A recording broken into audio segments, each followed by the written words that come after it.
Live from Southern California, it's Royally Quacked, episode 88. And in this episode, we're going to get duck news from Cody, Kings news from yours truly. We'll have league news. We'll have last week's games, predictions for next week, and we're going to recap the standings for you this week. So stay tuned, stay here, and please, any comments you have a question, please throw it our way. We will answer it live. How's it going, Cody? I'm doing good. How are you doing, Dad? I'm good. It's been another rough week, but that's okay. I guess we both had rough weeks at work this last week, but I'm happy I'm here today. I have to go to work and be at work at 7 a.m. tomorrow. You have to be at work tomorrow? Yeah, we're behind on archive shipping. So the supervisors and manager are all going in for 6 to 8 hours to ship. And overtime? There's no such thing as overtime on salary, bro. Sorry. No. Mm. I can take some time off during the week or in the ensuing weeks if I want to. So just to get that extra day, get that one day that you missed off. Yeah, they don't expect you to work more than 40 hours. I do anyways most of the time because there's always situations coming up, and it's it's really a team concept where I work, and you got to be there for the people that I support. Yeah. I know, Adam. It is just lost wages, but I will get the time back. So that's it's all right. So Big Glenn, he says, "Sup guys? How you doing?" Hi, Big Glenn. Welcome back to Royally Quacked. So how do we want to start, Cody? You want to do duck news first, since I've been doing Kings news first most of the time? I mean, I'll do ducks. That's fine. Actually, before we start, we should have done this last week. Partially, so it's my fault. But I just want to say happy a late Veterans Day to our veterans out there. Thank you for your service. Thank you for protecting us and making our country, safe from. Yeah. Well, not just that. Thank you to everyone out there for that. I think we do our poor veterans a disservice by giving them 2 days. Yeah. We're free because of them. Yep. Totally free Adam, because Adam and the Patriots. Oh, absolutely. They deserve a month like a bunch of other people get a month, and some of them, what is it, like 2 months? And we give our veterans like 2 days. I just think that's a travesty.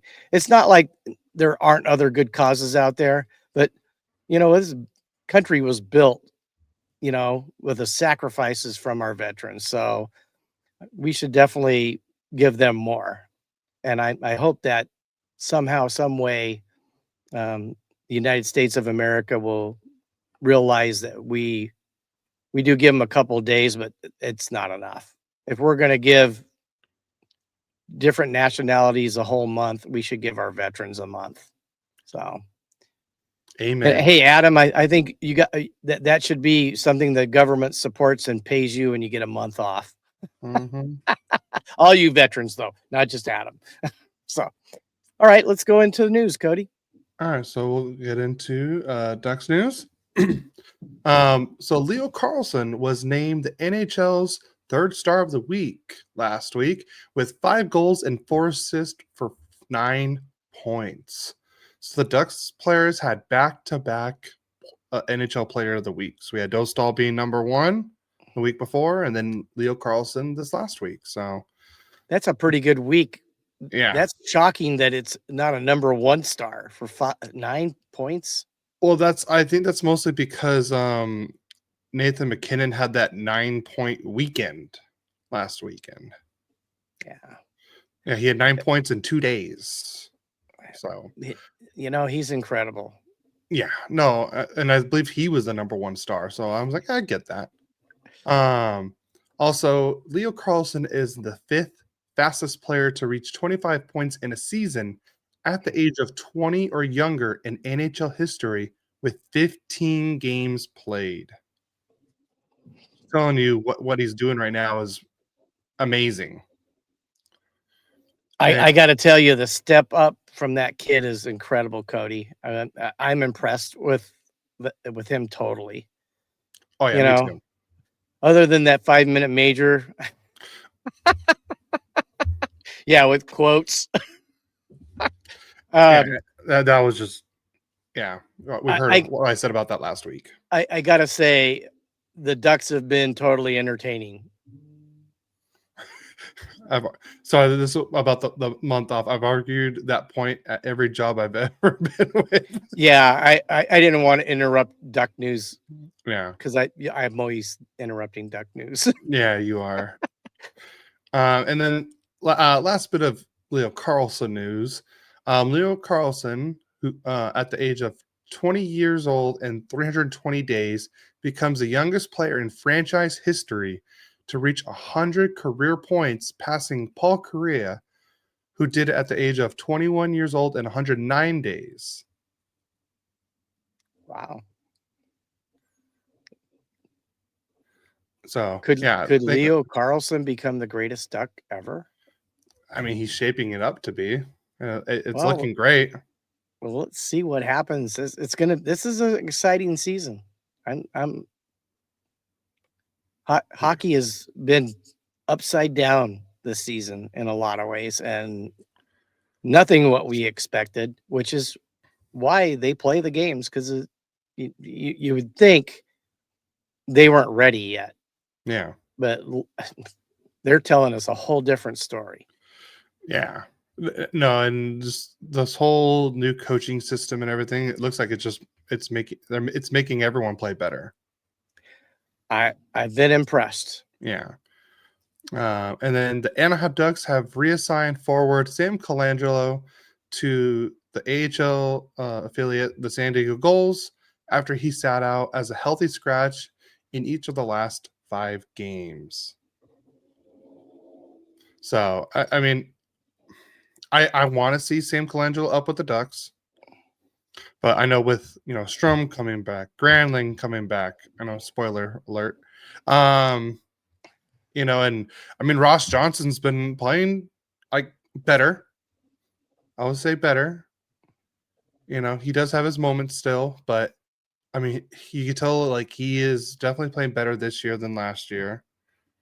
Um, and then like Nestorenko's playing great, and I love the way he's been playing. He just has that nice great like bottom 6 grit to him. So I'm loving it right now.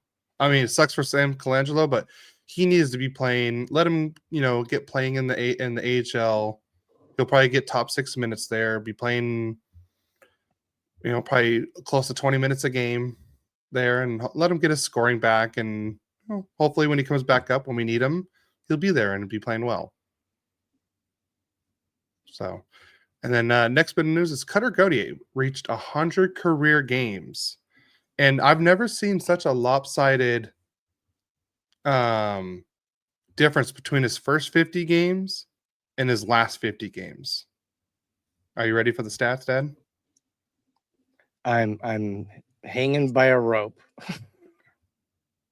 I'm not going to comment on that. In his first 50 games, he had 7 goals and 14 assists. His last 50 games, 25 goals and 20 assists. So in those last 50 games, he was a little under a point a game player. Not quite there, but still pretty close for, someone in their second full season. So kudos to the little ball of hate for trading for him. That's probably one of the best moves I think Verbeek has done so far. I mean, probably drafting Carlson and then this. There's is it large ball of hate or is it big ball of There's hate? a big ball of hate and a little ball of hate. I forgot who the large or the big ball of hate is. I can tell you exactly who it is. All right. Ray Ferraro. I believe that's what I remember hearing that. They were talking Yeah. about that on the sheet with Jeff Merrick like this last week or so. Well, he had Jesse Cohen had him on All the King's Men. Oh, that's Very right. interesting. He's an interesting, these hockey players, some of them, I mean, they're just incredibly gifted because, I mean, he had a lot of info to give. Well, he's actually a broadcaster. Yeah. So, I mean, he and Jesse let him just talk out the whole thing. I guess they were teammates.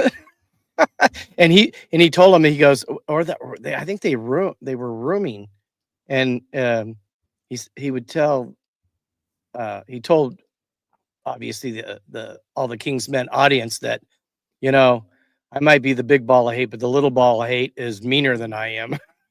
And he goes, especially when it came to the remote for the TV. So I found him totally interesting. Yeah. So, and then last bit of Ducks news is Ryan Poehling was sidelined with an upper body injury that he suffered in practice. He did miss the last game against the Red Wings, and there is no timetable for return. well, the funny thing, I think they missed his defensive aspect because they gave up quite a few goals to Detroit, did they not?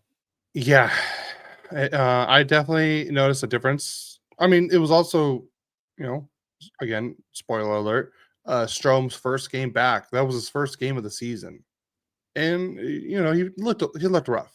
I'm not going to deny it. And then also in the Instagram live, Santana West says, "Let's go Ducks." Amen to that. But yeah, no, I agree. Like there was his presence missing, and I know he's a decent face-off guy too. Yeah. So he's a little bit more than you were probably expecting on that trade for Zegras. Yes. He's a role player you guys needed. Yes. No, there is no doubt about that. It was just it could have been Poehling in another player. Like I know.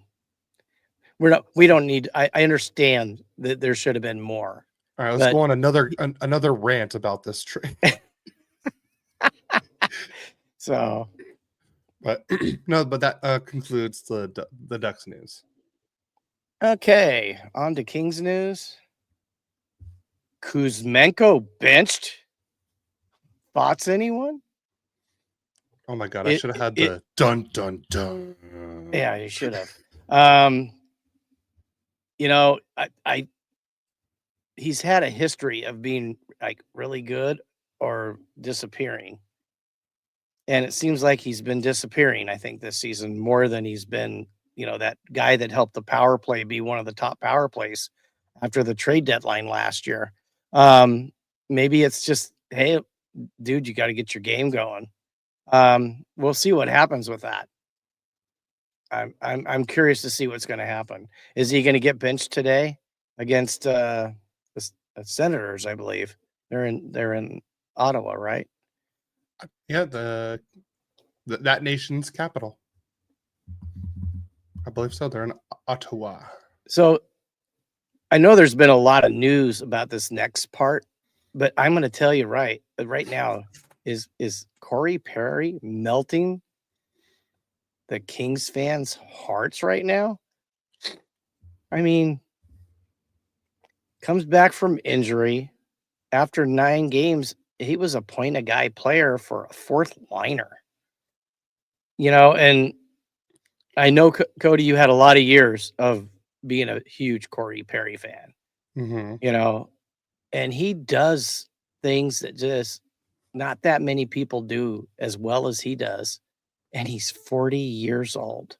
Yeah. I mean, I know someone we've had on this podcast has been a hater of him, but Eddie, I think your heart's melting a little bit for Corey Perry. Even the last few times I've heard you talk about him On the Puck Locked On podcast? Kings. Oh, no, I got you should have heard what he said on the Puck podcast. He told Doug, he's like, I think you're right. I caught myself cheering for him. yes, absolutely. And I think he's doing that to the city of Los Angeles and all the Kings fans. I'm surprised by it. I hope it continues. He has been one of the biggest bright spots of the season so far. So, let us know, Kings fans. What do you think about Corey Perry after hating him for 20 years? So, Well, before you move on to the next one, sure. so there's a podcast show that you're talking about me for a minute. I just saw that. So Well, there's Adam, another. I think it correlates. It really Yeah. does. Sorry, I Cody, go mean, ahead. Corey Perry, Adam Broll. No, I'm taking. Sorry, Adam. I'm taking Corey Perry. Oh wow.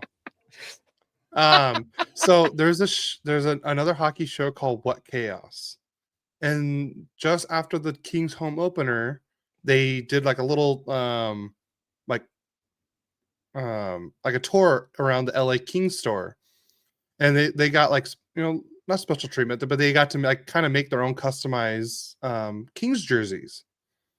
So one of the guys, Pete Blackburn, he was actually one of the guys on the that talked during the face-off show on Amazon Prime for the hockey. Oh, okay. So you'll see him on there. He got a Corey Perry jersey with the new alternate jersey, and he asked, he's like, "Hey, how many of these Corey Perry ones have you made?" And they're like, "This is the first one." So he got literally the very first Corey Perry jersey made for the Kings. And then the next guy, I believe his name is DJ Bean, he got a Cody Ceci jersey, the same third jersey. And he's like, "Well, how many of these have you made?" They're like, "First one." So they both picked players that were, it was the first time that they made those customized jerseys there. Interesting. Very Yeah. So, interesting. and they did a full tour. They did one for the Anaheim Ducks. Like I said, it's a great show to listen to. They're a lot of fun. So, let's see. And then Adam says, "I was talking about hating Perry. You talking about Eddie? Oh, you talking about Eddie? I thought it was about me." Not everything's about you, Adam. Okay. All right, you can continue with your. That's not going to go away. I know. So we were home games last season. We were the best in the NHL. I think right now we're the worst in the NHL. Away games this season, I think we might be the best away team right now. Why? Last season, it was 2 seasons ago, we were a better away team than home team. Last season, home was awesome. Away wasn't as good. And this season, we're back to switching it back. I don't get it. But as bad as I think the season's gone so far, we're not in a bad place. I'm a little shocked where we're at, which we'll talk about in the recap of the standings later. But that's just, can anybody explain why that happened? You guys have the second best away record. Okay, I know we had, but only literally by a game. The New York Rangers are 8-1-1 away, and you guys are 8-1-2.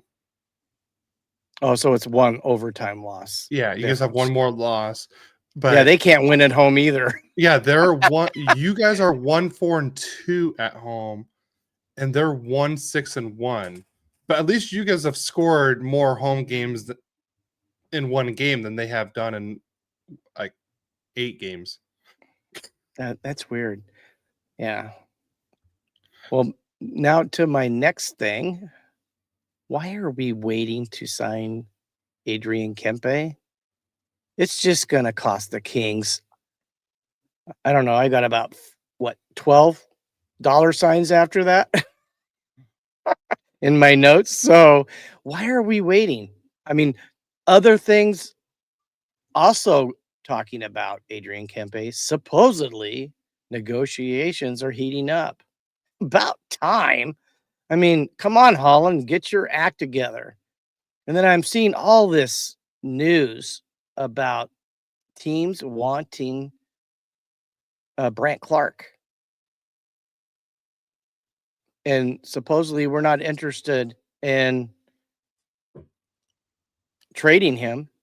So he's, I know, a restricted free agent, but I mean, look at Lane Hudson. I mean, he's not quite got the stats that he has. And Luke Hughes signed to all big contracts. I mean, why don't, if we're going to believe in this kid, let's get him signed. It doesn't have to be the 9 million everybody else got, but give him 6.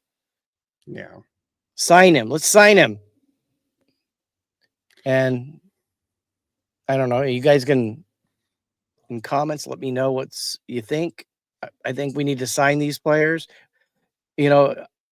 Jesse Cohen and God, it was I can't remember who he had on, but they were talking about if you were Adrian Kempe's agent, would you want to sign right now? Because basically everybody big re-signed already. So maybe you'd want to wait and see what the free agents, what everybody else is willing to give him. Well, the only thing is, if he does that, you also lose a year on the contract. If you get the money you want, who cares? True. I mean, I think honestly he wants to sign with the Kings. I'm hoping he does sign with the Kings, but if he doesn't and he goes free agent and goes somewhere else, you're looking at rebuild. Because Kopi's gone, Kempe's gone. You're going to rebuild around Clark and Byfield, LaFerriere. You have some good pieces that people would want. Like Deneau's a good, third line center. You have, even Fogle would bring something, and maybe you could get. All right. You think he's gone at the deadline? Okay. All right. How about this, Dad? If you guys are out of a playoff spot, like things just went completely downhill for you this season, would you trade Adrian Kempe at the deadline? Especially if you knew he was not going to sign with the Kings. Well, okay. It happened, Matt Roy. It happened, Gavrikov. I mean, if we know he's not going to sign, I don't think you have a choice but to trade him. If he's not willing to sign with you, I will give and you we're Johnson going and a third for Kempe. The human traffic cone and a third pick. Yeah, sure. All right, you heard it here. I'll tell you what, the renegotiation on that.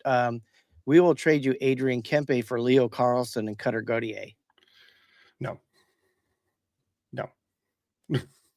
It's a fairer trade than you gave. I know. Could you imagine Leo Carlson, Byfield? You have a 1 and a 2, either which way it would go. Adams, hey, at least I give you a third. Adam said he would only give you Johnston. Yeah, the human pylon. Yeah. Sure, Adam. Like, we're going to buy that one. Never listens to this, because if I ever meet him, he's like, so you're the guy that calls me the human traffic cone? I'm like, no. Oh, I'm waiting. I'm waiting for him to like make a comment.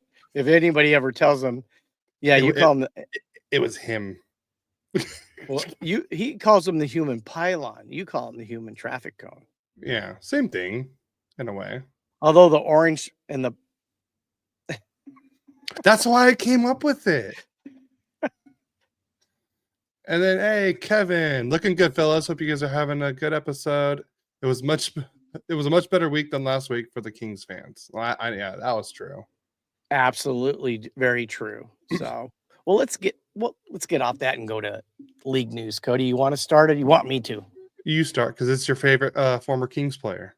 Yes, Capitals forward Pierre-Luc Dubois, PL Dubois, will miss 3 to 4 months after undergoing surgery for abdominal adductor muscles.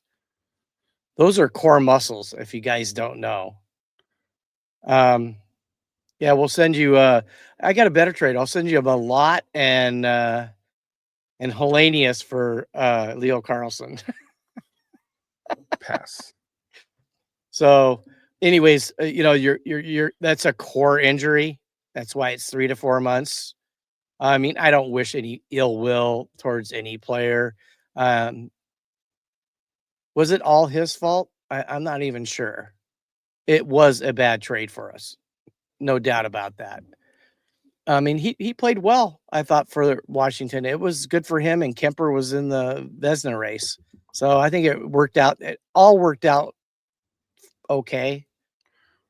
Well, yeah, you also got what, $3 million less per year, and then whatchamacallit, and what, $3 less million a year, and then 3 less years of a contract.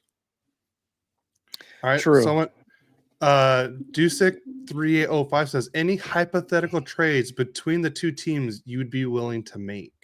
That's a good question. Yeah, because I'm not sure we're going to come to an agreement unless you're going to give a fair. My trade was at least somewhat fair.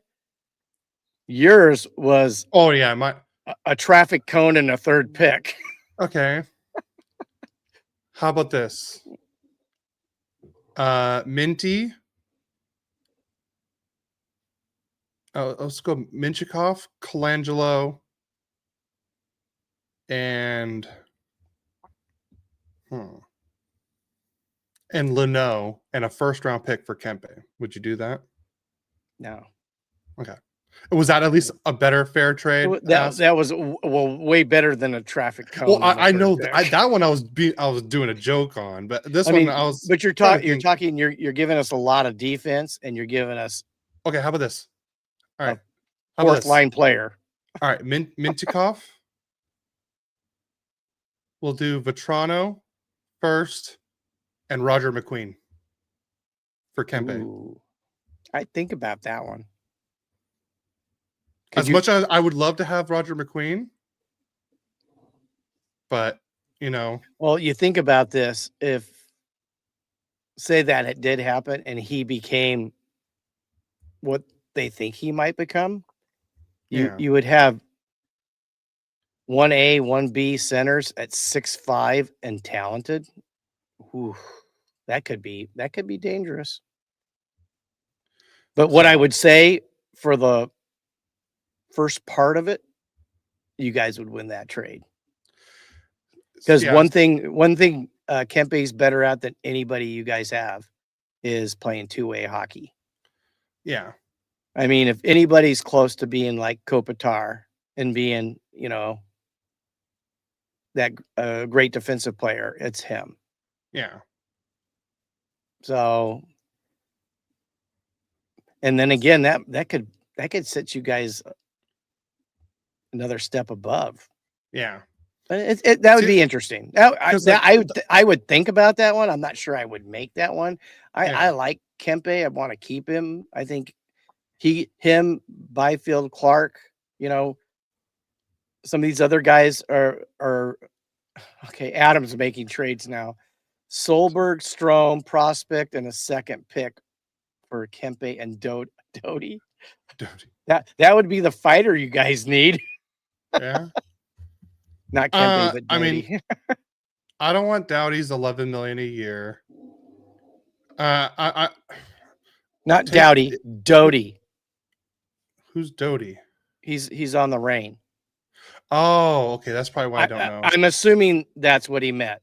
Oh, okay. I thought he meant just a short for Doughty. Okay, so I didn't know that. Okay, so I don't know who that is, so I don't know about that trade.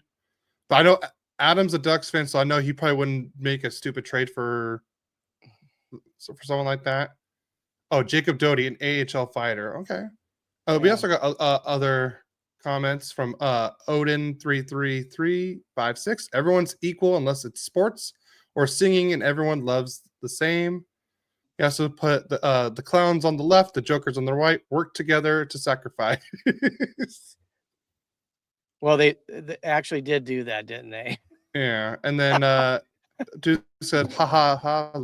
I love it. I hope you guys are having a great morning." Oh, we are, man. We're talking about hockey. I get to do it with my dad every week, so I love this day. I love Saturday Adam, mornings. a second, it'd have to be a first to even think about that one. So for this one, Solberg, Strome, Prospect. It would have to be a Okay. first or maybe 2 firsts because I would. you're giving us a possible decent defenseman. I think he's going to be something in the NHL, Solberg, but Strome is a third, fourth line center at best.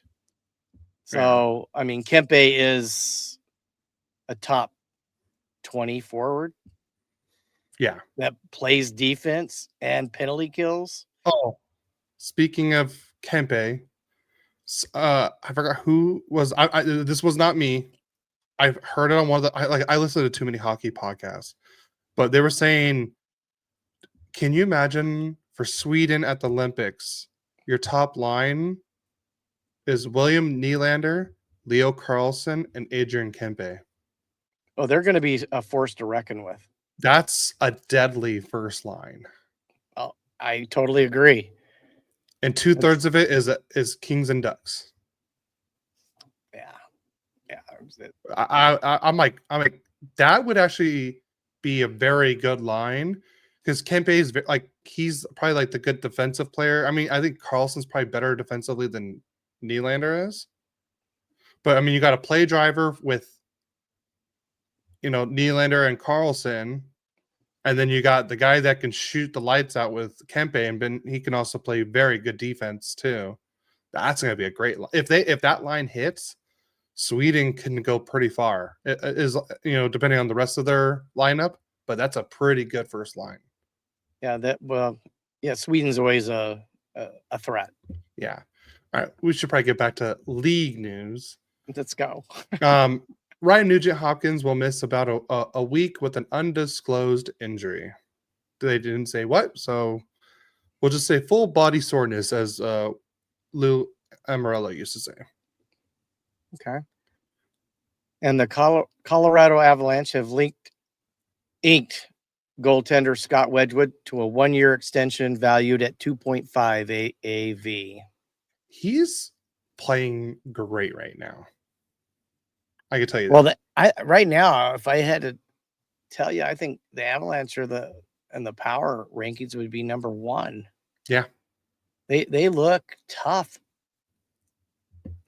We'll see if that continues. Yep.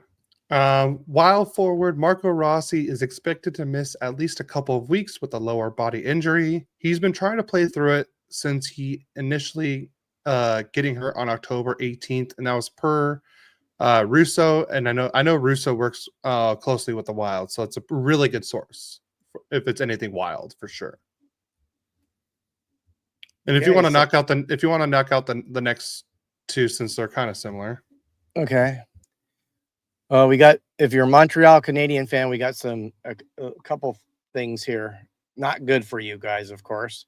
Canadians forward Alex Newhook will miss 4 months after undergoing surgery for a fractured ankle. Oh, well, if you have to have surgery, that's a bad ankle injury. Yeah. And then also, Caden Gooley will miss 8 to 10 weeks after undergoing surgery for a torn adductor. Ouch. Wow. Oh, and you get Mr. It seems to be Mr. Fragile of the Hughes family. Yeah. With the players and prospects given, a second is warranted.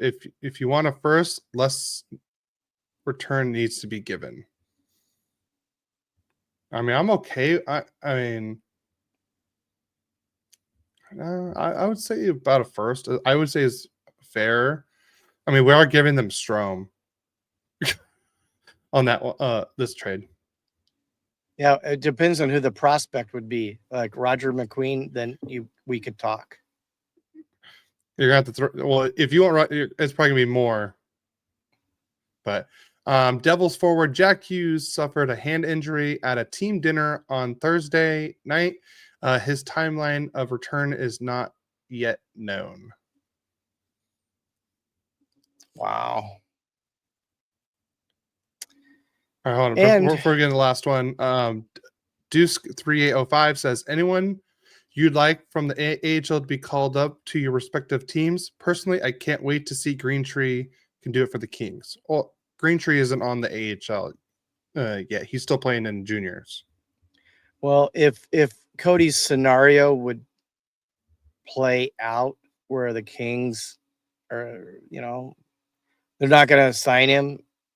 He wants to go somewhere else, and we say make that trade. I think picking up Green Tree, bringing up, let him try. I mean, because he seemed the last 2 years to be a little more advanced than Beckett Seneca, and just in the way he played. He was one of the leading scorers and in the AHL. He had 119 points. But that doesn't mean that'll play into the NHL game. And I think Seneca has looked great. But I'd sure like to see Green Tree. He will definitely be on the AHL next year. And they were hoping to get a waiver, or put the rule in for next year, maybe early, so he could have played in the AHL. Because playing in the juniors isn't helping him any. I mean, he can just go dominate. You're not going to get that much better dominating guys that you're way better than. Yeah. So, I honestly wish that rule would have started this year for each team to have one 19-year-old. Yeah. Because I agree. Like, and who knows if that rule would have happened, we wouldn't be seeing Beckett Seneca up with the Ducks. He would have been with the goals this whole time. And I still think, and I think Green Tree would have been great. Like, he would have been perfect for this role, especially with the whole because I don't think he needed to be there. He doesn't need to be back in juniors. It's not helping his game. Yeah. But I mean, it's probably not hurting him either, but it's probably not, it's just, making it harder for him to progress a little faster. Yeah. Because he could have been playing with better quality competition and making himself better in the long run. So for you, who would you bring up from the Reign to the Kings right now?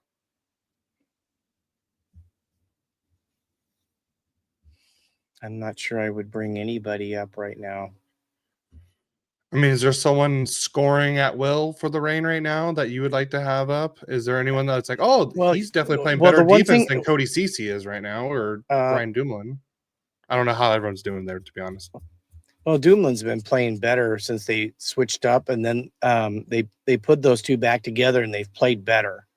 So it might have been they were having system issues, so they both put Dumoulin with Doughty and CC with Anderson, and now they seem to be playing better as a team, so they put them back together again. God, they're the Reign are younger than they've been in years, so yeah, Adam. If it would be anybody, we'd probably bring up a Kill Thomas. Glenn Godden's not in the Ducks system; he's in the King system. I don't know if he still is. He may have switched. I don't know. We could look that up. Why don't you look that up, and I'm going to give the next piece of news. All right, go for it. So we regret to inform you of the passing of Larry Brooks, a legendary hockey writer and Hockey Hall of Fame inductee. Brooks passed away on Thursday morning at the age of 75 after a brief battle with cancer. Brooks dedicated 50 years to journalism, joining the New York Post in 1970s. Initially covering baseball, he shifted his focus to the NHL and the New York Rangers in the 1980s. a role he has held to this day. In recognition of his contributions, Brooks was inducted into the Hockey Hall of Fame in 2018 as the recipient of the Elmer Ferguson Memorial Award. He was also recently named the 2024 Co-Sports Writer of the Year for New York State by the National Sports Media Association. That was a mouthful. It's sad because I know he was a big Rangers reporter, and from what I've heard, a lot is like he did not care what anyone had to say about his work. He posted what he wanted to post. He didn't care about the backlash. Yeah. So, it's so sad and to hear about his passing. Yes. By the way, Glenn Gaudin is part of the Ontario Reign. So for the Ducks, I would have to go with either Tristan Luneau or Solberg would be my two.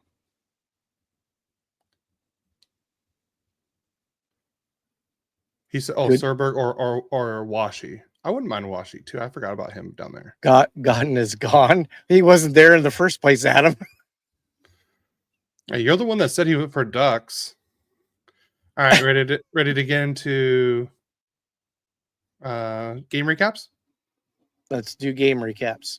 All right, I'll go first since I got 4 games and you got 3. Let me pull. Sounds good to me. Up the first one. All right. So the Ducks started last week in Vegas on Saturday night, and we play the Vegas Golden Knights. And we all know, as Ducks fans, we do not play well against the Vegas Golden Knights, especially in Vegas. And let's just say it didn't start off very well either. I would say the first probably good 10 minutes or so, it was all Vegas to start, and then the Ducks really got their feet together. But Brett Howden got the scoring started in this game, scoring at the 5:47 mark to make it 1-0. But then Frank Vetrano gets his second of the year assist from Olin Zellweger and Jacob Trouba, and he ties it on a tip-in shot at the 15:49 mark. So we are tied 1-1 after 1. And then Leo Carlson continues his tremendous season with a 7th goal of the season, assisted from Troy Terry, to take a 2-1 lead at the 10:39 mark on a backhand shot. And then again, Leo Carlson with his 8th of the season assist from Olin Zellweger makes it 3-1 Anaheim, and that was at the 16:50 mark, and that was off a snapshot. And then the third period was not a good period for the Ducks. Pavel Dorofeyev, or as they call him, Pavel Skorodeyev, scores on the power play, his 10th of the year, to make it 3-2 Anaheim. And then Caden Korzak gets his 2nd of the year, and now we're tied 3-3 after 3. And then we go into overtime. And it was pretty back and forth. And did you already look at this game, Dad? Did you watch it or anything? The Vegas game against the Ducks? I did watch a little bit of it. Do you know who scored the game-winning goal then? I don't remember who scored the game-winning goal. So, if you had to take a guess, who do you think scored the game-winning goal in overtime for the Ducks? Well, if you had to guess, I'd probably say Carlson. You would think Carlson. But no, Jacob Trouba. You know what? On a very good play. Yeah. Yes. It was a very good play. I will say that. You did go to the game, lucky. So Jacob Trouba scores his 4th of the year to get the overtime winner. Leo Carlson got his 15th assist on that play. So the Ducks win 4-3 in Vegas. Adam says Gaudin was with the Ducks from 22 to 24. No, I remember him within the Ducks system, but I'm just saying he's not in the Ducks system anymore. He hasn't been like 2. I think it was like only for 1 or 2 years that Gaudin was here. And then Adam was like, I was at the Vegas game. It looked way better live than the highlights showed. No, I bet. It's always better to watch it live. We all know that. Oh, oh. I'm good. I swear. All right. Sorry about that. All right. No So worries. the Ducks got outshot this game 39-29. Lost in the faceoff percentage. What a shock. 55-45. The Ducks were 0 for 1 on the power play, but Vegas was 1 for 3 on their power plays. 6 penalty minutes for the Ducks. 18 hits were pretty close, 18-17 in favor of Anaheim. Anaheim had blocked 21 shots to Vegas' 13, 19 giveaways for Vegas, 16 for the Ducks, and then 13 takeaways for Vegas and 5 for the Ducks. But the Ducks take the first game of the season of the 3-game season series. That's so funny. They only play 3 times this year. And then the 3 stars of the game, number 3 star is defenseman Caden Korzak with the 1 goal. Leo Carlson is the number 2 star with 2 goals, 1 assist for 3 points. And the number 1 star is yours truly, the big Trouba train himself with the 1 goal, 1 assist for 2 points. So Wow. there's your 3 stars of the game and the first game of the week for the Ducks. Okay, so the Kings' first game in Pittsburgh against the Penguins, and the Penguins just seem to always have the Kings' number. It's hard to remember. I mean, last year I think we lost to them both times we played them, and even the year before. Although I might be mistaken, maybe it's just I feel like Sidney Crosby has our number. But let's go to the scoring in this game. In the first period, the first goal scored by Tommy Novak. His second from Malkin, his 18th, and Witherspoon, his 5th, on a wrist shot at the 8:48 mark to put the Penguins up 1-0.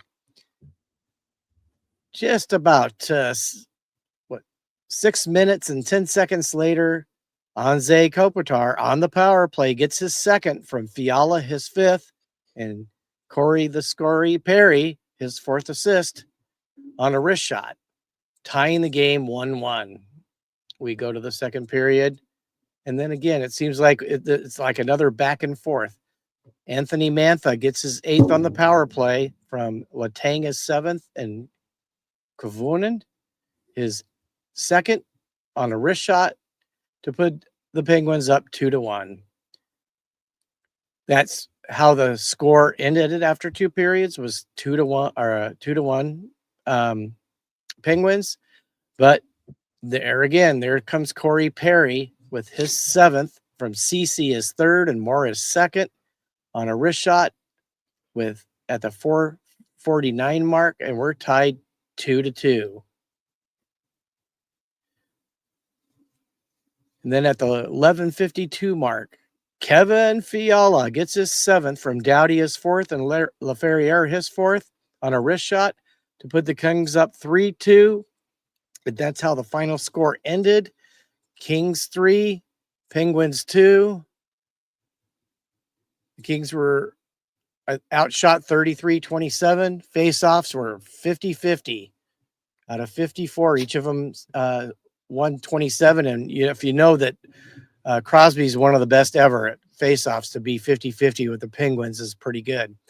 On the power play, the Penguins were 1 for 2 for 50%. The Kings were 1 for 4 for 25%. Hits were 19 for the Penguins, only 9 for the Kings. Block shots, 17 for the Penguins and 7 for the Kings. There's an area I think we definitely really need to improve on is our hits and our blocks, because that takes away momentum of the other teams, and we're not doing enough of it. Finally, we won a giveaway. We've been, I think, almost lost every one of them so far this season, but the Penguins outgave us 16-15, and we outtook it 3-2 against them. Let's go to the 3. Outtook it. You like that, Cody? Oh, that was funnier than it needed to be. Well, I'm glad I give you humor. That's my goal in life, is to make people laugh and smile. Novak was the third star with a goal. Perry was the second star with a goal and assist. And Kevin Fiala with a game winner, a goal and assist, is the first star. On to your next game, Cody. Well, Kevin says, what a goal that was by Kevin Fiala. And also Dusk 3805. I'm hearing a lot of negativity opinions around Kuzmenko by King. Some fans calling to trade him. Do you think it's valid, or is he just a temporary rut like Fiala was to start the season? Well, right now, he's on a 1 year. They're probably not going to trade him unless things went rotten at the trade line. You know, you might see a whole lot of guys go if we're not in the playoff spot. And I think that the rebuild may happen, but I think Kuzmenko is in a funk and he got benched. And sometimes that's the wake up call they need. Coach said, you're going to not play this game. We need more from you. Yeah. And Dusk also said, out took it. I'm using that now. And then Thank Kevin, you. I love somebody appreciates me. Yeah, I thought it was hilarious. I was not expecting that. Kevin put, I love Kuz, but there are plenty of players that deserve the scratch just as much as him. Seem extremely harsh. I mean, sometimes maybe he just needed a maintenance day, or something to reset himself. Can't expect him to produce on a shutdown line with Moore and Phil. Well, see, that was the first step they made because he wasn't doing much up with the first line with Kopitar and Kempe. And then they moved him down, and they're just trying to see if something can get him kickstarted. And I bet you he gets kickstarted again. Yeah. I mean, he does a lot. He moves well. He passes well. He's in a funk right now. He just got slapped in the face by the coach by being scratched. And let's hope that he's going to come in today and get 2 goals and an assist against Senators. Yeah. That's what I think. Yeah. So, all right. On to the next Ducks game. So the Ducks had a back-to-back last weekend, if you guys remember. They played in Vegas on Saturday and then had to travel back home to take on the former President's Trophy, or the reigning President's Trophy winners, the Winnipeg Jets. I don't know why I blanked out on that, even though it's staring right at me in the face. So the Ducks get the scoring started from Beckett Seneca, his 5th of the year, Cutter Gauthier, his 8th assist of the year, and Helson's 6th assist of the year. So it's 1-0 Anaheim at the 7:18 mark on a wrist shot. And then Leo Carlson on the power play scores his 9th of the year. Terry with his 14th assist and Kreider's 2nd assist. Looks like Kreider's going to be losing his Cy Young voting with that assist. So it's 2-0 Anaheim at the 19:03 mark, and it stays 2-0 Anaheim till the end of the period. And then Kyle Connor gets his 9th of the season to make it 2-1 Anaheim to start the second. But then Beckett Seneca again gets another goal. So now we're on hat trick watch for Mr. Beckett Seneca there. His 6th of the year on a wrist shot. Cutter Gauthier with his 9th assist of the year, and McTavish his 8th assist of the year. And then we go to the third period. And just to kind of give that nice little insurance goal, Leo Carlson scores his 10th goal of the year on the power play. Kreider with his third assist of the year, and Lacombe's 6th assist. And the Ducks end up winning this one 4-1 over the reigning President's Trophy winners. The shots on goal, Winnipeg had 24. We had 21. We lost the face-off 54% to 46%. Power play was a lot better this game. We had PK was great. Held them Winnipeg was 0 for 4 on the penalty, and we were 2 for 4. Penalty minutes was even at 8 apiece. Hits were pretty much even, 21-20. Block shots, again, almost even, 15-14 in favor of Winnipeg. Giveaways, Winnipeg at 21. We had 12. Takeaways, Winnipeg outtook us with 5-4. And the Ducks take game 1 of the 3-game season series 4-1. Actually, Adam, you didn't know that it's a thing in hockey about the Cy Young. There's a thing called the Cy Young race in hockey. If you have more goals than assists, it's like you have a winning record. And I know Kreider was like what, top 5 in the NHL with that. I think right now it's like Keith or Sherwood. He has like 11 goals and 2 assists because it looks like you have like, a winning record as a pitcher. So I've heard it on so many different hockey podcasts about that. Let's go into the 3 stars of the game. Lukas Dostal got the start. Oh no, I forgot to mention in the last game. So we did have the back-to-back. Peter Mrazek played in Vegas for the Ducks, and he was fantastic in that game. He was fantastic in that game. I'm so sorry, Mrazek. I should have brought this up in the last when I was talking about the Vegas game. You played amazing. You kept us in that game. Nope, Cy Young stays with baseball, says Adam. No, I saw that. But no, Mrazek, you played amazing in that game. You kept us in that game. You should have been one of the 3 stars of that game because the Ducks probably wouldn't have won if it wasn't for Mrazek. He looked a little shaky at first, but he really got in the zone and looked really good. So hats off to you. He's 3-0-0 this year. So good job, Mrazek. But back to the Winnipeg game. Dostal was the 3rd star of the game, giving up the 1 goal and had a save percentage of .958. Leo Carlson was the 2nd star with 2 goals for 2 points. And Seneca also was the number 1 star with 2 goals for 2 points.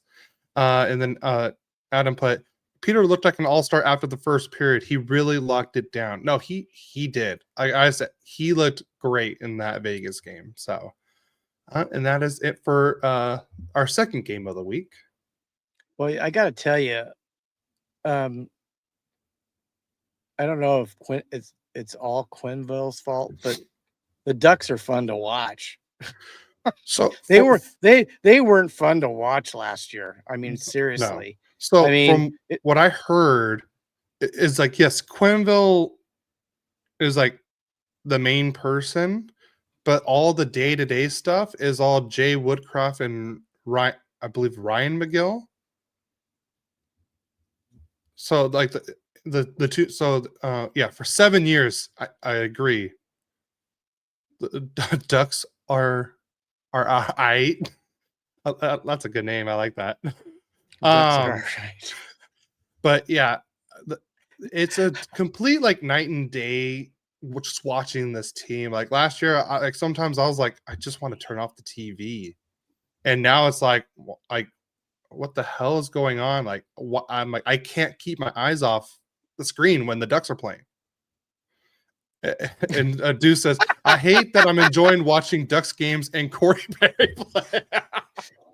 That's hilarious. Oh, that's hilarious. I love that. Oh God. Well, the comments are great today. Oh, I love it. It's been excellent today. And I got to tell you, if you're a hockey fan first, it's okay. Yeah.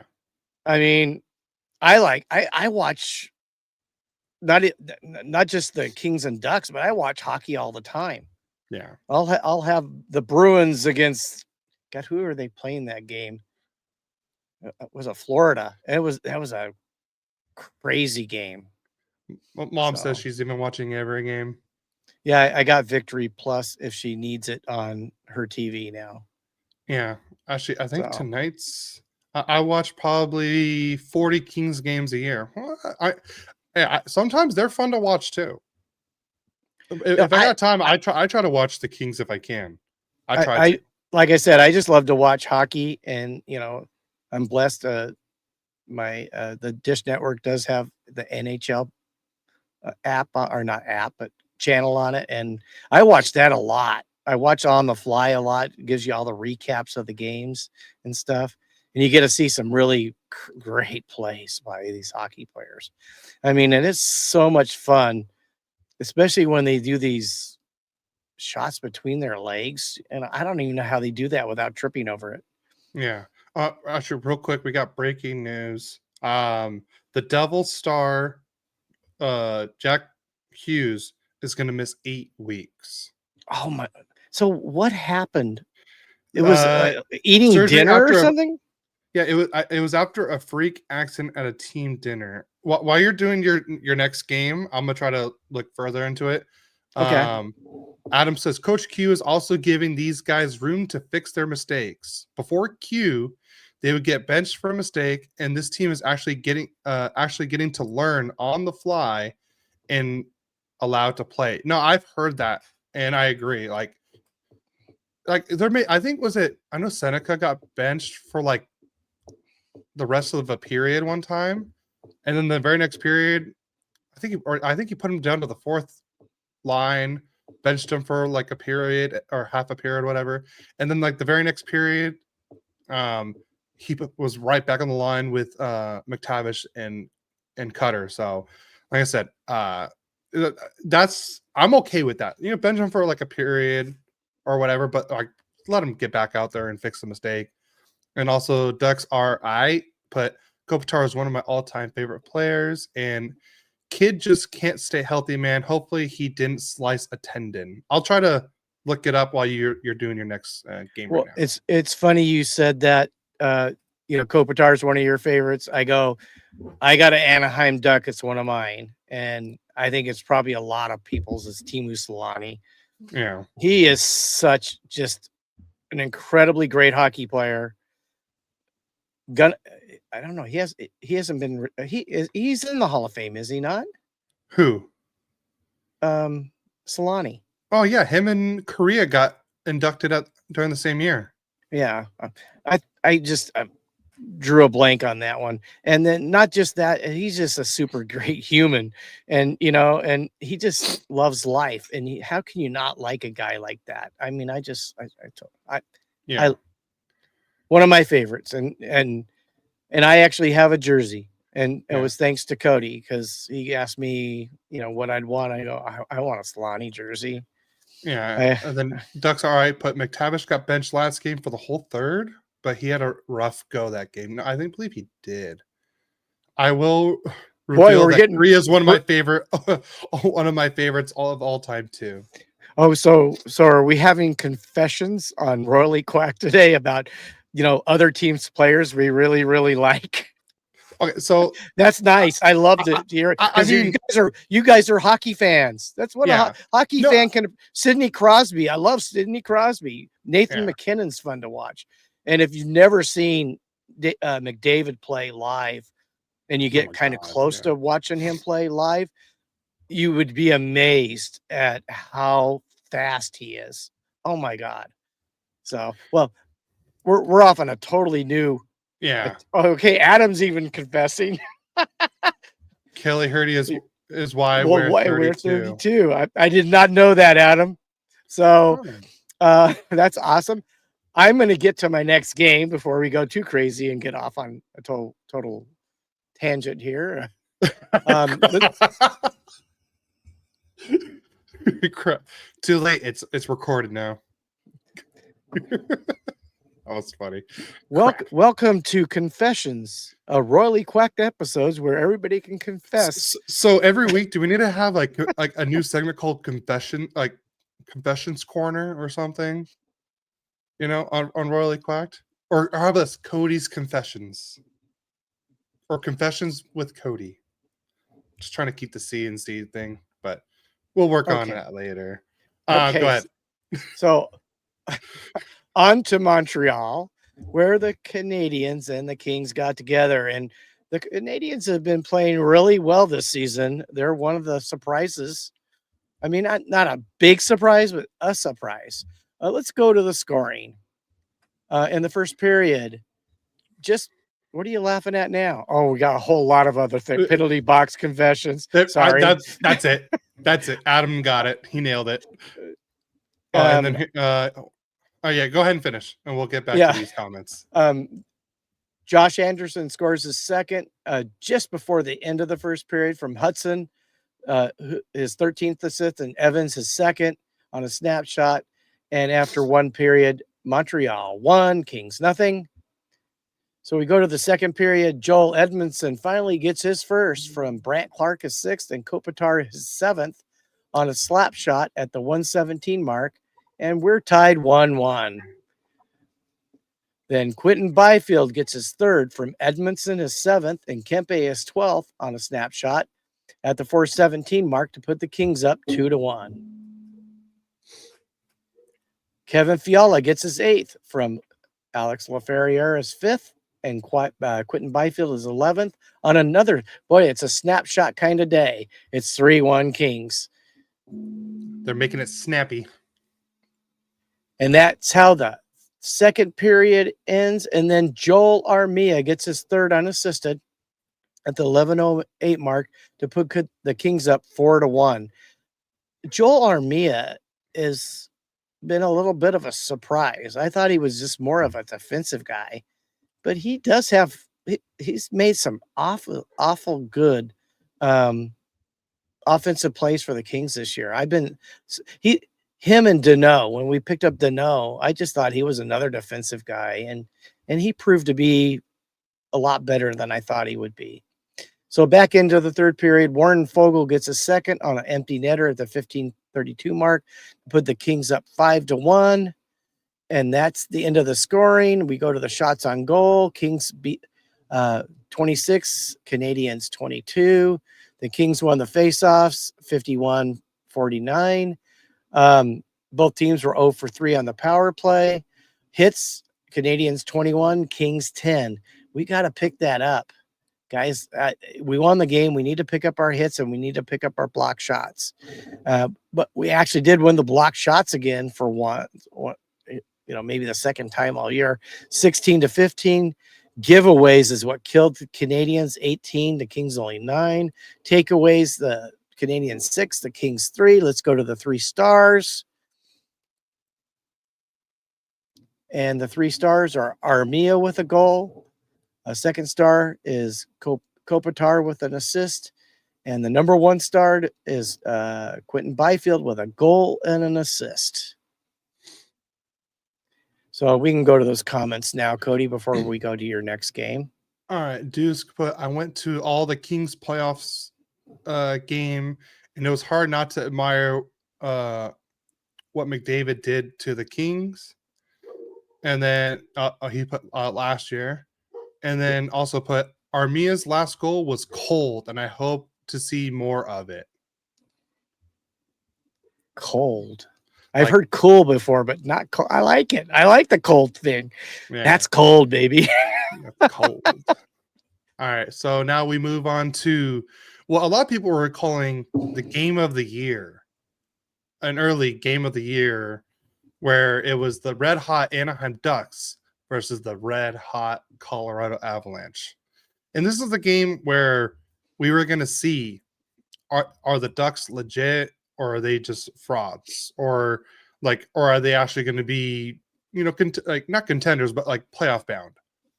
And I would say it was a hard game to watch in a way, but I think this went to show us that Colorado is just better. I mean, you got probably the 2 fastest teams this season going at each other. So I'll just go into the scoring. 28 seconds into the game, Arturi Lehkonen gets on the board for Colorado to make it 1-0. And then Leo Carlson gets his 11th goal of the year, assist from Jacob Trouba and Troy Terry to extend his 11-game point streak. And then it was just all Colorado after that. Gabriel Landeskog gets his first goal of the season, and it was his first goal since March of 2022. So congratulations to Gabriel Landeskog on that one. And then so it's 2-1 Colorado after 2. And then the third period, Martin Necas scored on the power play to make it 3-1 Colorado. And then Parker Kelly scored on the empty net to make it 4-1 Colorado. What are you doing? Trying to get the standings up. Oh, okay. Interesting way of doing it. But like I said, this game, the Ducks struggled a lot in that first period. But after that, they started to play a lot better. Like I said, you could just tell that Colorado was the better team. And I will say they were the better team. They played like they were the better team. I guess it doesn't help when the Ducks are going against when Colorado has two of the top 5 players in the world with Makar and McKinnon. And Mackenzie Blackwood's was fantastic in this game for a backup, or he's supposed to be really like a 1B in a way. But I'd say he played fantastic in this game. He really kept Colorado in the game too. Dostal played fantastic. I think there was like 1 or 2. No, I wouldn't say it was. No, that's the next game. Sorry. Sorry, I'm thinking of the Detroit game. But let's get into the stats. Each team had 36 shots on goal. The faceoff percentage were a little bit better. 51 to 49, or sorry, 52 to 48. Power play, the Ducks were 0 for 2. Avs were 1 for 4. We did out hit them 26 to 16. We had 19 block shots to their 13, 16 giveaways to their 12, and we outtook them 7 to 6. And the Ducks lose the first game of the season series to the Colorado Avalanche 4-1. The 3 stars of the game is, of course, going to be all Colorado. Number 3 was the number 3 stars, Arturi Lehkonen with 1 goal, 1 assist for 2 points. And then McKinnon was the number 2 star with 3 assists for 3 points. And then Scott Wedgwood was the number 1 star, not a shocker, with the 1 goal against average and a .972 save percentage. Like I said, just it's an easy. The Colorado really proved to us like they were the better team. And I already knew that going in. I had my hopes. I mean, as every hopeful fan right now. So, but I knew this was going to be a very like telling game of where the Ducks are at. And this game showed us like, yes, the Ducks are a lot better and that they could make a good push to get into the playoffs this year. But it just tells you they're probably not like at that like Stanley Cup contender stage yet. And then let's see. Oh, Mom says I like Kopitar and Doughty. And then Adam, I think he was making sure his bread matches his team colors. What was that? I'm confused about that one. I must have forgot something.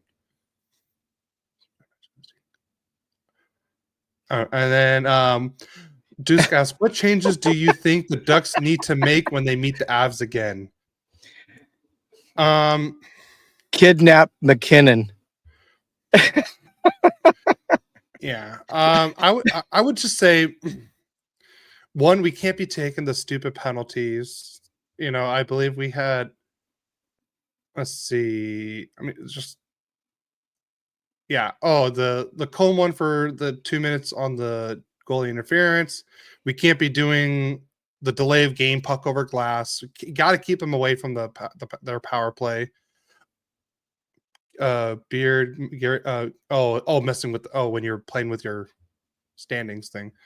I would say just be better defensively. I still think the kids are still getting used to playing. Like Ian Moore is still pretty new.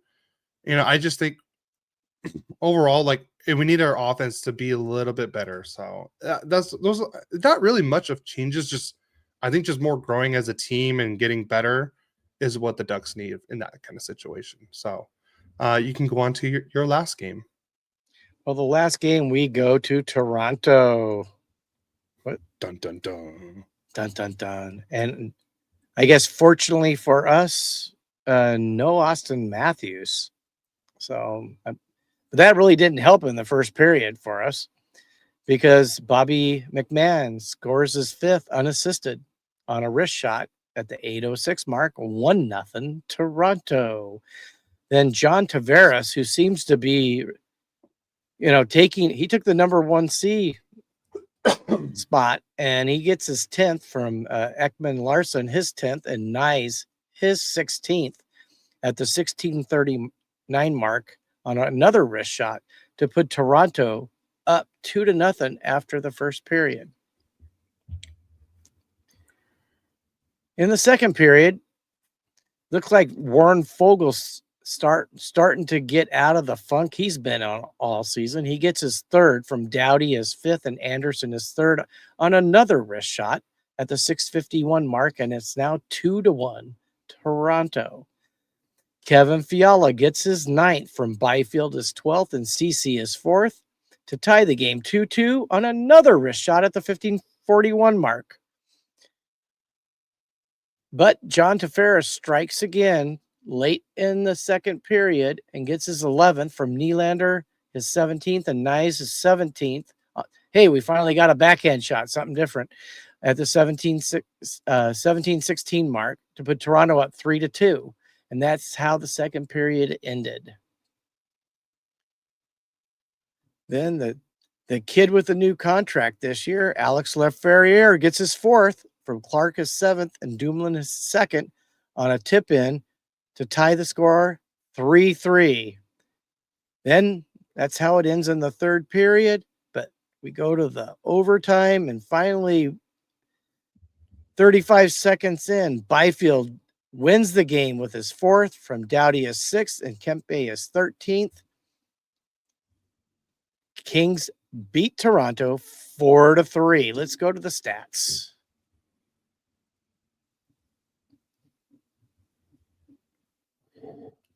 So went a little too far there. There we go. Kings. You talk about domination. 37 shots to 15. So basically they got 3 goals on 15 shots. Not a great percentage. Face off. You think you lose 72-28, you wouldn't win the game, but somehow the Kings did. Kings were 0 for 2 in the power play, and nice thing is we only gave Toronto 1 power play, which is one reason we've been losing games. So they were 0 for 1. Hits 26 for Toronto, 14 for the Kings. Blocks 20 Toronto, 7 for the Kings.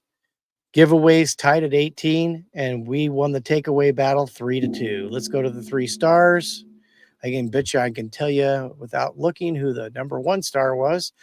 Number 3 star was Alex Laferriere with a goal. Second star, Tavares with 2 goals. And the number 1 star for the second game in a row, Quentin Byfield with a goal and assist. So if Byfield can start heating up, because I don't know if you remember, almost put the last 10 years, it would be, or maybe not quite that long, 6 years. It's been Kempe, Kopitar, and Doughty out to start overtime. It's typically Byfield, Kempe, and I would guess Doughty now. And Byfield is starting to pick it up. So the Kings went 2-1 this week. So that was good. Yep. We got a comment in on the Instagram Live. OC Steve DS says, "Morning, fellas." Morning to you, Steve. How you doing? All right, and then we'll go to the last game of the week for the Ducks. The Ducks, in the middle of their little road trip, I think we played Colorado. Then now we're playing Detroit. So the Ducks will conclude their season series against Detroit this game.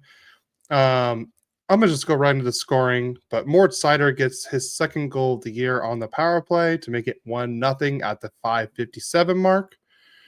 Cutter Cody gets back on the scoring with his 12th goal of the year. So now we're tied 1-1, and assists are from Beckett Seneca, his 6th, and Jacob Trouba, his 8th, and that's at the 7:35 mark. But every time the Ducks seem to claw back, Detroit scores again. Michael Rasmussen gets his second of the year at the 12:42 mark to make it 2-1 Detroit. And then Chris Kreider gets his 10th of the year to tie it up 2-2 at the 14:54 mark. Lacombe got his 7th assist of the year, and Drew Helleson got his 7th assist of the year. And then Axel Sandin Pellikka gets his 2nd of the year for Detroit to take a 3-2 lead. And that was all in the second period, by the way, all those scoring. So it's 3-2 Detroit going into the third. And then John Gibson actually got hurt or something this game because in the third period, Cam Talbot came in to relief John Gibson. I know there was a little collision. They didn't really show much of it. I think someone just like lost an edge and just skated and I think collided with Gibson. And so because he didn't come out for the third period. So Cam Talbot came in for Gibson in the third. But Alex DeBrincat, 50 seconds into the third period on the power play, gets his 5th of the year. God, if there's anyone I wish we can get on the Ducks just so we don't have to play against him, it's probably Alex DeBrincat. I want to say he has like 40 points in 20 games against the Ducks in his career. He's a duck killer. That's the definition of a duck killer, is just Alex DeBrincat. And then Michael Granlund, in his first game back after his injury, gets his 3rd of this year to make it 4-3 Detroit. Ian Moore got his 1st assist of the year. And Strome, his first game of the season, got his 1st point of the year with assist. So it's 4-3 Detroit. And then Dylan Larkin gets his 10th of the year to make it 5-3 Detroit. And then Alex DeBrincat on the power play. Or sorry, not on the power play. Got an empty netter to score his 2nd goal of the game, his 6th of the year. And Detroit wins this one 6-3. So they got the John Gibson revenge game kind of happened. Wasn't there for the end of it, but he was playing well. The shots on goal, 33-28. The faceoffs were pretty even, but the Ducks barely edged them in the faceoff, 51-49. Power play, the Ducks were 0-3, and the Red Wings were 2-4. So we got to clean that up, guys. Penalty minutes, 24-22 in favor of Ducks, sadly. Hits, 21-16 for the Ducks. Blocked shots, Detroit had 17 to the Ducks, 14. Giveaways, 20 giveaways for the Red Wings, 12 for the Ducks. And then 7 takeaways for Detroit to 5 for Anaheim. And that concludes the season series against Detroit, each team winning 1 game each. But the penalty minutes was just, there was a lot of penalties called in this game. I believe on the Alex DeBrincat goal, I can't remember which goal it was. I want to say it was the Alex DeBrincat goal in the third period on the power play. The refs were just calling ridiculous penalties. Like Chris Kreider just grabbed someone and the guy just went down like a rag doll. And it should have been embellishment instead of a penalty on Chris Kreider. And then they score like instantly off the power play. Like I said, the refs were just, they were calling everything for the Ducks and really not much for the Ducks. Because I saw a lot worse plays that weren't called. But this literally looked like the old like Red Wings Ducks games, like from the early 2000s when they were playing in the playoffs. Like a lot of scrums after the whistle and everything like that. It was. I like to see that kind of fight back in the Ducks, especially against a former rival like that. Like I know a lot of our new Ducks fans, like they'd never think that the Red Wings were the Ducks' rival, but for me, they were a rival back then. So. But that concludes that game. Let me go with the 3 stars. Lucas Raymond was 3rd star with 2 assists. Mort Seider was the number 2 star with 1 goal, 1 assist. And then the Duck Killer himself, Alex DeBrincat, was the number 1 star with 2 goals, 1 assist for 3 points. And we do have a comment from Mom. The Ducks are going to have to find a new groove having Strome and Granlund. It may take a couple of games. And I think it's going to take Strome a couple of games to get back into the groove too, because I mean he just played his first game, so it must be duck season in Detroit, huh? No, just for Alex DeBrincat. It's not rabbit season; it's duck season. Well, I hope it's always duck season because that means they're going to be winning. It's duck Not, season. I know what you're saying, but I'm saying it in a different way. yeah, you want to twist it. Okay, that's all right. Okay, I'm twisting it. Yeah. So, all right, you want to get into the NHL standings? Let's go to the Eastern Conference first. All right. You want you want me to knock out one division, you get the other? If Are we you'd just like. are we doing it by division or are we doing it like for playoffs? Like if playoffs were to happen. Just the records right now. I Okay. mean, we could, it's too early. Let's get through Thanksgiving and then we can talk about The playoffs. standings, Right? okay. Yeah, because typically, if you're not a playoff team by Thanksgiving, you're not going to be. Of course, Edmonton Oilers proved that to be wrong the last couple of years, I think. Yeah. So But I'll knock out the Atlantic. So number Okay. 1 in the Atlantic right now is the Montreal Canadiens. In 17 games played, they have 22 points. The record is 10-5-2 with a 647 points percentage. Number 2 is the Ottawa Senators. 18 games played with 22 points. They're 9-5-4 with a 611 points percentage. The Boston Bruins are in third place in the Atlantic. All right, now with 19 games played, they're 11-8-0 with 22 points, and that's good enough for a 579 percentage. The Detroit Red Wings in 17 games played, they have 20 points. They're 10-7-0. They have a 588 points percentage. The Florida Panthers are in fifth place with 17 games played. With 19 points, they're 9-7-1 with a 559 points percentage. The Tampa Bay Lightning are in sixth place, 16 games played, 18 points, 8-6-2 record with a 563 points percentage. And then number 7 is the Toronto Maple Leafs, 18 games played, 18 points. They're 8-8-2, and they're at NHL 500. And then in last place, oops, I just closed my standings. They're 17 games played, 14 points. They're 5-8-4, and they're the one team in the Eastern Conference that have a below a 500 points percentage at 412. Okay, so let's go to the Metro. And everybody in the Metro is 500 or higher in point percentage. But let's go to the current standings, at not including any games being played today. The New Jersey Devils are in first place with 25 points. They have 12 wins, 4 losses. Are they 12-4-1, 735 point percentage. Carolina Hurricanes are in second place. They have 24 points. They're 12-5-0 for a 706 point percentage. The surprise Pittsburgh Penguins, and each of those teams have played 17 games. The Penguins have played 18 games. They have 22 points. They're 9-5-4 for a 611 point percentage. The New York Islanders also played in 18 games, is 10-6-2 for 22 points and a 611 points percentage.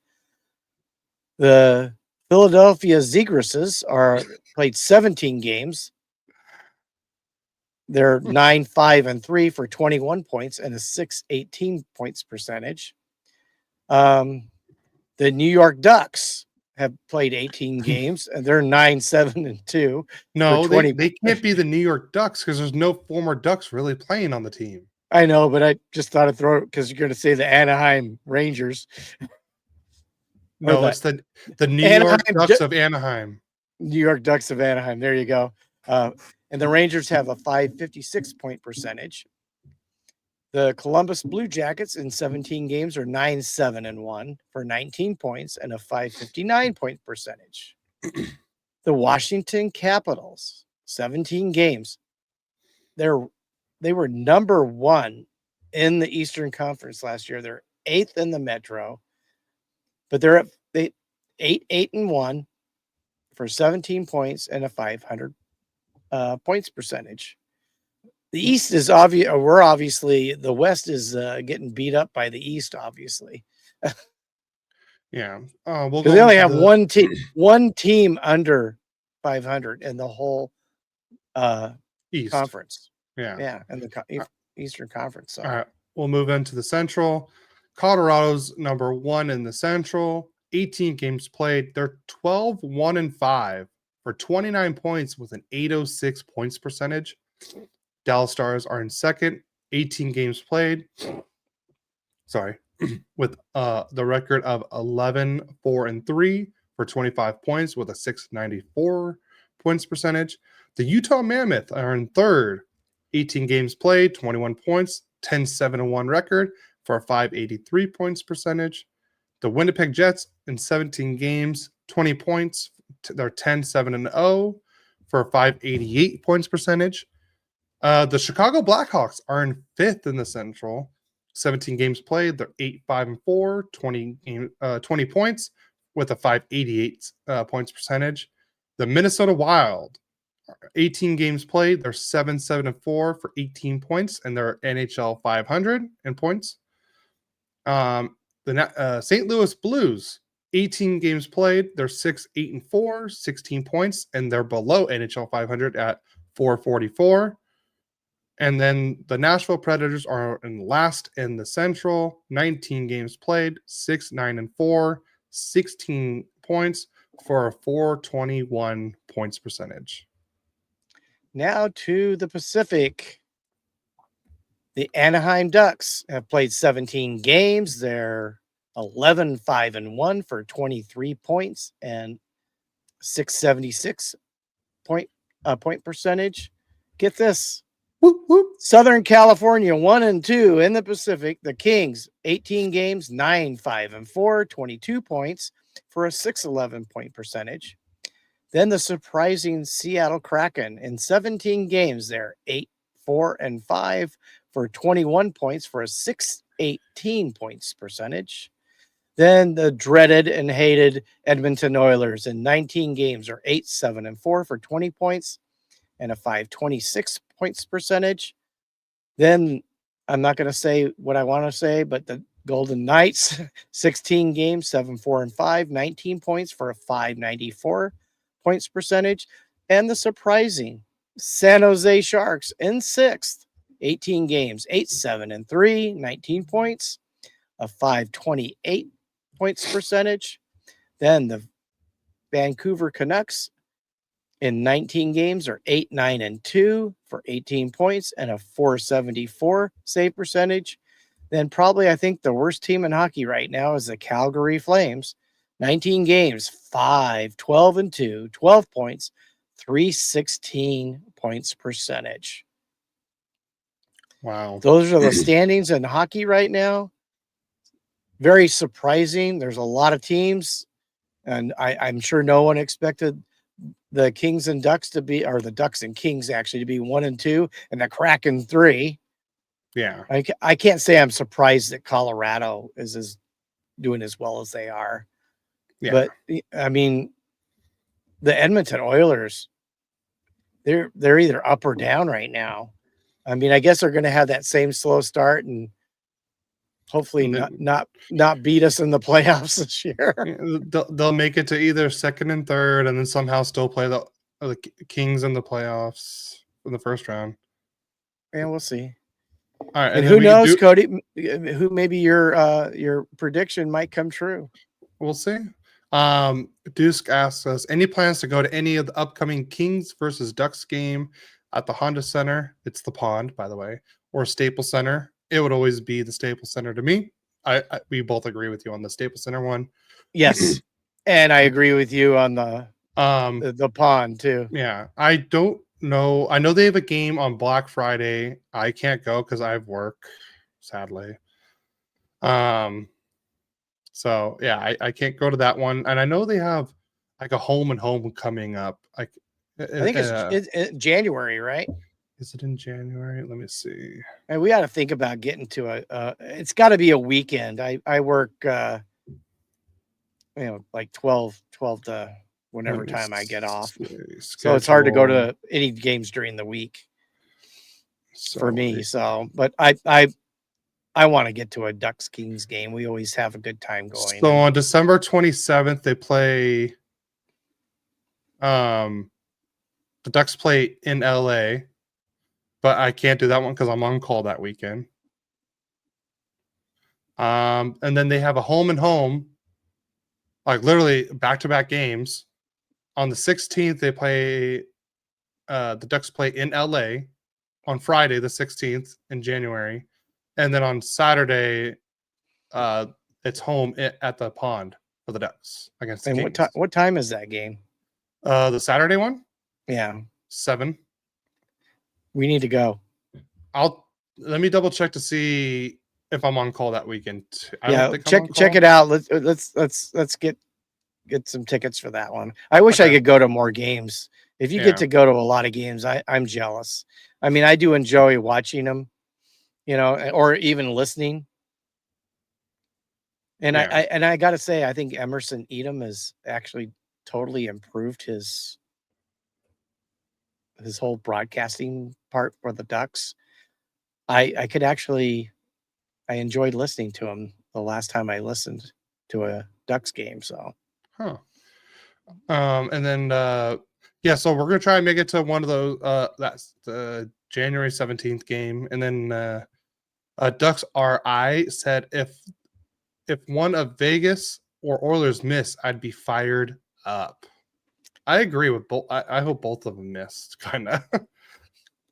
I would love that both Southern California teams, or maybe even the San Jose Sharks, make the playoffs and they're not there. That would be so cool. Yeah. Oh yeah, and yeah, someone just put on the Instagram live. They play back to back in mid-January. So yeah, we'll try to get to that January 17th game. That'd be a lot of fun. Yeah, we'll find out if you're on call. We'll see if we can get some tickets. Yep. You know, if anyone has good tickets, let us know. We would love to go. I will see you guys at Ducks versus Kings in the first round of the playoffs. From Kevin. Well, I will see. That'd be fun. That would be fun. Can you imagine all these years? What, 33 years? 32. The Ducks have been around. 32. That we've only met once in the playoffs. Yeah, and it was a awesome series. Yeah, I mean, it was hard fought, hard played. Oh my gosh, you know, and everybody had their ups and downs, and it could have gone either way. I can't imagine it being any better than that one, but you never know. Yeah. So one last thing before we get out of here. One of the podcasts I listened to, the Empty Netters, they're the ones that did the Kings release schedule with the computer. Cool. Yeah, that was so cool. They started a new segment on their podcast, like for hot takes. It doesn't have to be about hockey unless they want it to be. And I know you feel greatly about this, like I do. The first hot take they did on the podcast, the first time they ever did it with this segment, the guy says, scratchy towels are way better than soft towels. Amen to that, brother. Oh, I messaged them. I was like 100% scratchy towels over soft towels. Because I've been saying this for years. Scratchy towels just dry you off better. And it feels better. Yeah, the soft towels just smear it. Yes. It's hard to find. It's hard to find scratchy towels. Yeah. Well, who would have thought at the time of the 2014 Kings Ducks series that Corey the Scory Perry would be a point per game player for the Kings in 2025? That is true. Nobody, Kevin. Nobody thought that would ever happen. Yeah. And the funniest thing about that whole thing is learning that Doughty and Perry were friends. I'd have never guessed that they were friends because of Team Canada. They played together internationally. Well, yeah, but they were in the same. They were in Europe before he signed with the Oilers, and Doughty was trying to have him come to the Kings, but the Kings weren't going to offer as much money as the Oilers, so he didn't do it. But I gotta say, what a surprise. I'm not in love with Corey Perry, but I definitely are starting to like the way he plays because he's definitely a difference maker. He's a role player that makes a huge difference. And I think Yeah. that's how Stanley Cups are won. Dusk said soft towel are way more comfortable, but scratchy towels are more effective. That's actually a good way of saying that. That is actually, I was going to say the same thing. Yeah, I, that I, is a I, good. Yeah, I yeah, still like I still like scratchy towels more. Like yeah. I get soft towels are like more comfortable, and yeah, I rather do the Scratchy scratchy towel. towels are hard to find. Yes. We have struggled buying towels thinking they would be scratchy and they ended up being too soft. So Yeah. I Oh, I only have one scratchy towel. If you know anywhere to buy a good scratchy towel, please message us yes, at Royally directly. Quacked Yeah. So Instagram or whatever. So yeah. So since we talked about Adam's tournament from last week when he was in Vegas, so just a little recap on how they finished. They lost 4-1 in the championship to their rivals. But I guess they brought a one semi-pro player and two junior players to play in the lowest division. But he said overall a good time. And then Adam also sent me two pictures of this guy that made shirts, and you'll laugh at them. There's that one, the New York Ducks of Anaheim, okay, that's cool. and then so they made one in the New York Rangers colors and the one in the Ducks colors. I thought this was a hockey podcast, not a Bed Bath and Beyond podcast. Hey, We're I'm just trying very to. versatile. We're I'm just very trying to versatile, find. Adam. Hey, we're just trying to find where we can get some good scratchy towels. Okay, Adam. Yeah. So, but are you ready to get out of here? Because I know I am. I'm starting to get hungry again. Me too. So, all right. Well, thank you everyone to tuning in, and like I said, the people that were tuning in to the live stream were fantastic today. Thank This you is guys probably one of our best comments since we've started live streaming. So I totally agree. It was a blast. Thank you guys for participating with us. We hope you will be back next week with us, giving us some of your great insights. Thank you so much for being part of episode 88 of Royally Quacked. yes. So everyone, if you're listening to this on podcast, make sure you go on YouTube and Twitch and give us a subscribe and follow. And don't forget, if you're also watching right now on YouTube or listening, hit the like button. I'm seeing a lot of views, but not a lot of likes. Come on, let's get the likes up. We'd appreciate that. And sorry, the comments are just oh my god, they're great today. I'm They're having so too much great. fun. And go follow us on all social media at Royally Quacked on pretty much everywhere we're on social media, just at Royally Quacked. If you have any questions, even if we don't even ask for send us a question and we'll answer it on the podcast.